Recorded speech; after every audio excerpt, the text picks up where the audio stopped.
Hello, welcome to another episode of the Ice Talks, where we implement change every day.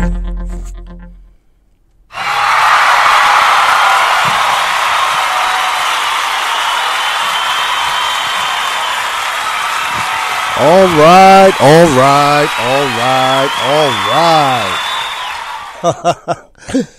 Okay, Happy New Year. I just wanted to bring in the new year with some cheers, some applause, some happiness. And it's pretty much late in the month, but it's still the first month of the new year. So Happy New Year to you all. Welcome back to the Ice Talks. I am Harold S. Reed Jr., also known as hrjr, your motivational coach. If you don't know what motivation means, motive plus action equals results, and results equals success. Again, welcome to 2020. 2020 is what I am calling my year of vision, playing on the whole good eyesight being 2020. This is a special year, more so than those that have come before it, because something happens this year that a lot of people didn't get to see, a lot of people won't get to see, and for me, I'm just totally blessed to hopefully be able to see it myself. Still got some time. What am I talking about? Well, I'm glad you asked.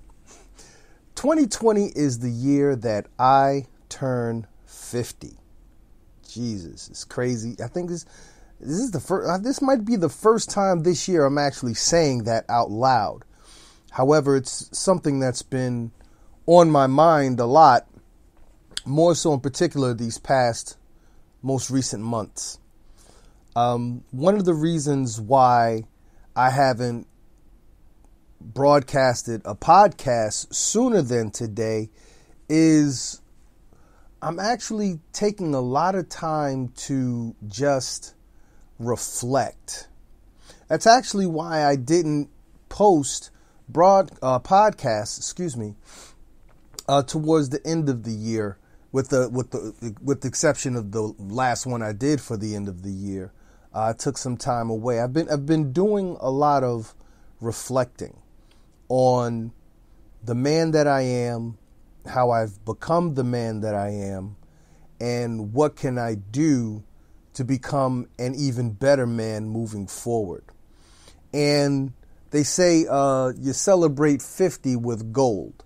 So I'm approaching the gold, and when you're in a contest, when you're in a competition, the gold medal is first place. So I'm approaching first place in my life, but with the blessings that I've been given over the years, the things that I've been able to see, some of the things I've been able to experience, the people I've been able to meet, the people I've been able to help.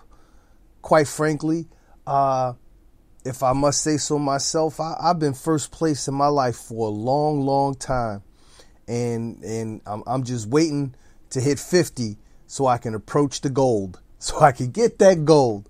And truth be told, I haven't decided if I want to go away for my birthday or if I want to have a party, but I guess I better figure it out, because if it's going to be the 50th, it's got to be big. So either way, I got to start planning it out.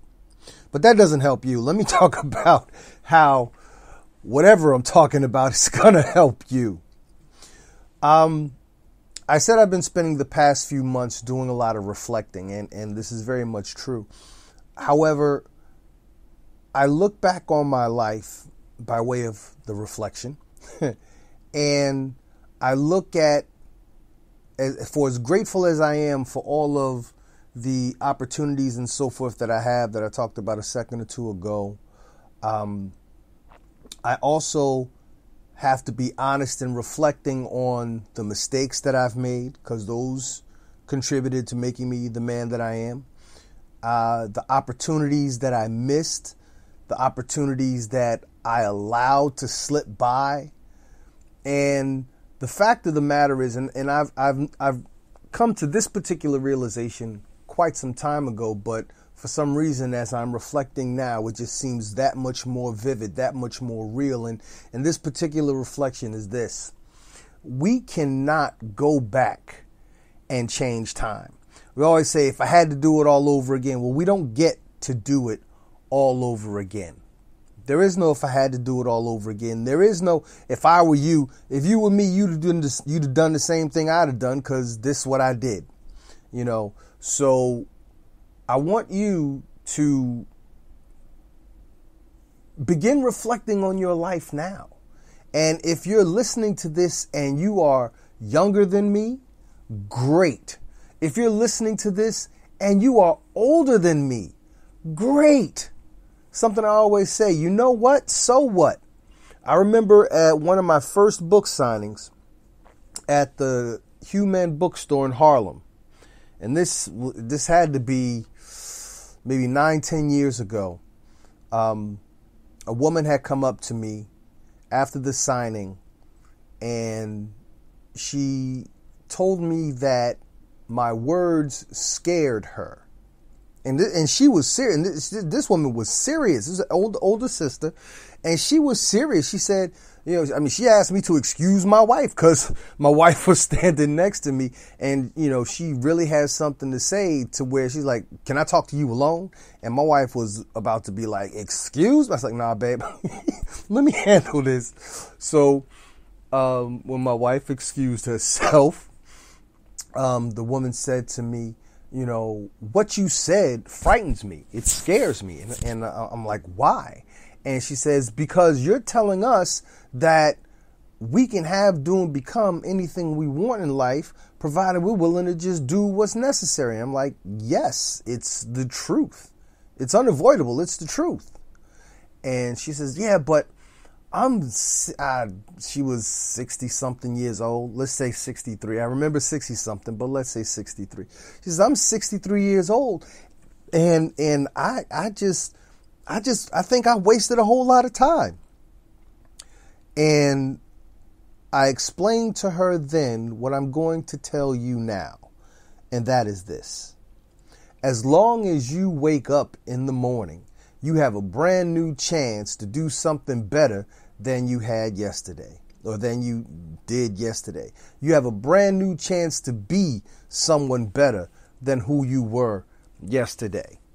If there's somebody who you have issues with, somebody that you have a beef with, and you think that there's some room for resolution, go ahead and take that step and try to resolve that relationship. Now, some people who really know me will hear me say that, or have heard me say that just now, if they're listening, and they'll be like, you are one to talk. Because I'm going to tell you something. You get on my bad side, it's kind of like the phantom zone. Ain't no coming back from my bad side. For the most part, that's about 98% true. Because I grew up not trusting people.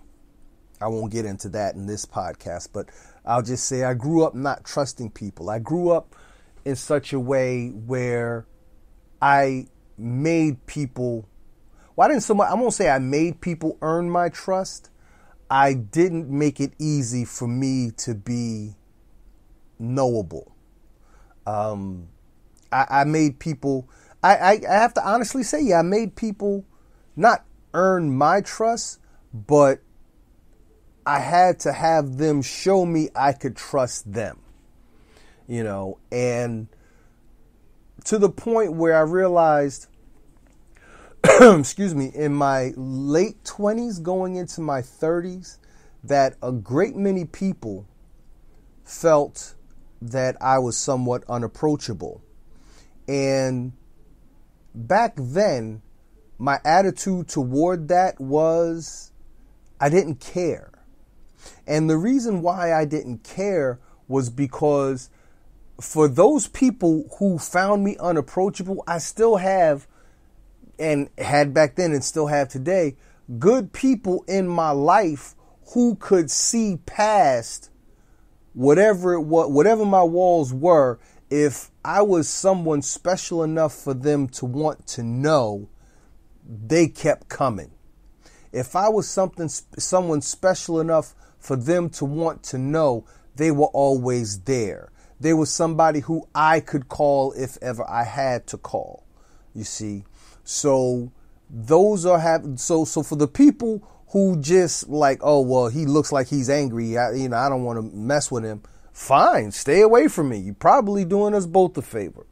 But for the most part, like I said, I have a great many people in my life who saw past the veneer of unapproachableness, if you will, and have become significant parts of my life, significant people in my life. So if you have people in your life who you might have had a falling out with, and like I said, if you think that there's a chance that there's some resolution, go ahead and make that resolution. Go ahead and find that peace if you can. Now, I'm not one of these people that run around here saying you have to forgive the other person, not for them, but for you. No, some people have done some stuff in this world that, you know what, at least in my life, I've had people who've done some things to me in my life where, no, I ain't forgiving you. No, I'm not forgetting it, but I'm not letting it be an anchor in my life. I'm not letting it hold me down. You see, because they talk about forgive and forget. When you forgive, that's cool. But when you forget, you open the door for somebody else or that same person to come back and do the same thing again. So I don't forgive and I don't forget. You know what? You know when forgiveness comes, and I've talked about this in a previous podcast, if I'm not mistaken. If not, I'll do a whole new one about it. But when someone does you wrong and they ask for your forgiveness, right? You can say, I forgive you. But then that's not the end of the story. You see, forgiveness is incomplete without atonement. I'll say that again. Forgiveness is incomplete without atonement. So if someone does something wrong or does you wrong in some way and they apologize, you can say you forgive them right then and there, and that's fine. That's what releases you from, holding the grudge or what have you. But at the same time, the atonement then falls on that other person to where not that they have to do anything for you beyond having apologized, but what they have to do is go on from that day forward, not doing again what it was that they were apologizing for in the first place. So, and that takes time. People have to prove themselves over time. I'm not perfect. Contrary to popular belief, contrary to popular belief, I do not think I'm perfect. There are a lot of people who will hear that and laugh. A lot of people think I'm the next best thing to sliced bread. This is not true. I am human, I am humble, and I am flawed. I am so flawed. But I recognize that I am flawed so that I can continue to improve myself to become less flawed, right? So when someone makes a mistake, when you make a mistake and you find yourself in a position that you have to apologize to someone, give them that apology because they deserve it, and then forgive yourself. And the way you forgive yourself for having done what you did is to not do it again, right? And I've had people in my life who did something wrong. I forgave them. We've shaken hands on it. And then within 2-3 months time later, they back to being, doing, shiesty stuff. I had you scared for a second. No, I'm not going to cuss. All right. So again, I'm doing a whole lot of reflecting and I'm thinking, do I have to temper that down? Do I have to become more forgiving? Do I have to become more open and understanding? And while it's always good to become more open and more understanding, I think I'm going to pretty much stay where I am with regards to forgiveness. That's been working for me, you see. And, you have to do what's best for you. And I don't want to turn anyone into a hard, cold person. I'd like to think I've become less of a hard, cold person than I was, say, 25 years ago, when I was in my mid-20s. However, moving forward, I do want to become, for lack of a better word, less opinionated, in that I have very strong opinions about whatever the hell it was I had strong opinions about. And I want to move forward in a more thoughtful manner, right? And something, the first time I've heard this many, many times over the years, but the first time I've heard what I'm about to say, the first time I've heard it said was from Les Brown. And he said, God gave us 2 ears and 1 mouth. That means we should listen twice as much as we speak. And that's what I want to do. I want to become more of a listener than just, blurting off whatever I'm feeling off a situation. So that's why I said I've been taking a lot of time to reflect on a lot of things. And I plan on definitely being more consistent with these podcasts because I know you guys, are listening. And I want to move forward in a more thoughtful process. And again, reflecting back to when I first started this journey of self-improvement, self-development, self-help, personal development, whatever you want to call it, motivation, which morphed for me into motivaction. I did a lot of reading and I did a lot of living what I was reading and then writing and sharing and speaking about my experiences from living what I was reading and experiencing. And so I want to fall back into that habit of reading more. When I first started this journey, I was killing like maybe 2-3 books a month. I got to get back into that saddle again. And I recommend that you do as well. Whatever it is that you want to do in life, you can achieve. Just educate yourself. Educate yourself. And what I believe is when the more knowledge you give yourself, the more opportunities you give yourself. And I have 2 boys that I have to raise to be men. So I can't just be doing this for me like I was 25 years ago. No, I have a 17-year-old who's going to be 18. I have a 10-year-old who's going to be 11. And the things I have to do now, I have to do so that they can see me doing it. And so that they can see that this is what I'm supposed to be doing. This is how I'm supposed to be doing it. And then urge them and encourage them and put a little secret sauce on them. Give them a little, special, little bit of knowledge and wisdom so that they can take what they're learning and take what I have to give them. And then whatever I'm doing, do it better. I remember when I was a child, my father said, I said to my dad, as most kids say to their dads, Dad, when I grow up, I want to be just like you. And my father said to me, no, son, I want you to be better than me. Now, fast forward however many years, 30 some odd years or whatever. But I wound up paralleling my father in a great many ways. And then in some areas, doing things a little better than he did. So I like to think I made us both happy. And that's what I want for you. I want you to be happy. So I promise to you that I will be more consistent with my podcasts.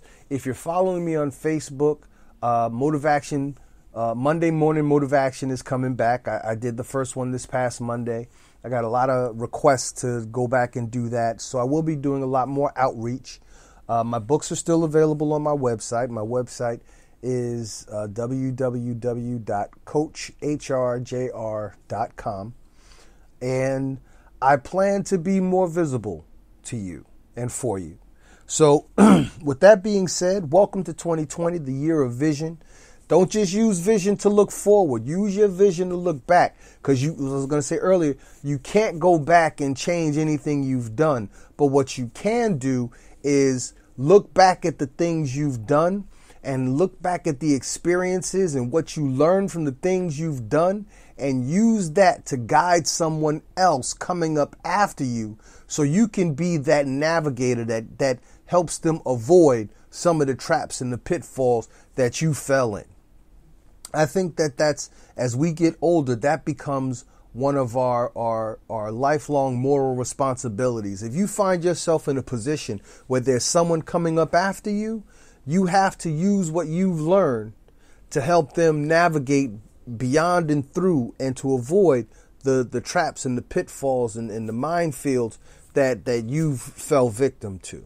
Now, Does that mean the person or the people that you're trying to help is going to accept your help all the time? Absolutely not, because we all have our own minds. But it's not about them accepting your help. It's about you being there to help. And as long as you're there to help, there'll be somebody there to appreciate it. And don't even worry about them saying thank you. It's not about them saying thank you. It's about you knowing you did the right thing. With that being said, I'm going to shut this down right now. I got some more reflecting to do. I got some reading to do. Got to help the little one with his homework, you know. So you guys take care of yourselves, and I will definitely be in touch. Goodbye. This has been another episode of the Ice Talks, where we implement change every day.